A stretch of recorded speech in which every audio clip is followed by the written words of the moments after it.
An alleged drug dealer in Anderson, California got lost on his way to a drug deal. So he pulled over, illegally parked on a red painted curb, and asked police for directions. The officers, of course, knew something was fishy. They decided to investigate. They searched his car. What did they find? Well, a concealed and loaded firearm, bags of marijuana, and texts telling the police about this drug deal he was headed toward. Well, text telling I think his customers, right? Well, yeah, but the police saw the text. And of course, point being, this guy.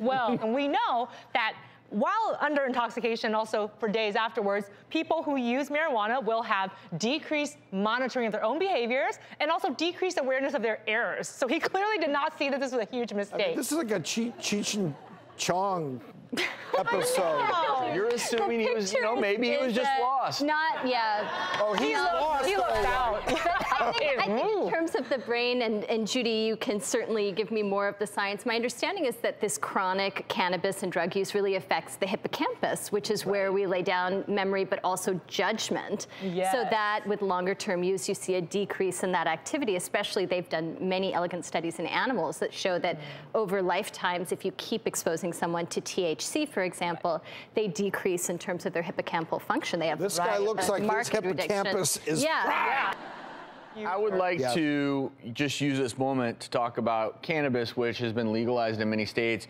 There are some people who will tell you that there's absolutely no problem with smoking as much as you want. I think studies would beg to differ with that. And I think it's much like alcohol. You can use alcohol and do it in a healthy way or abuse it.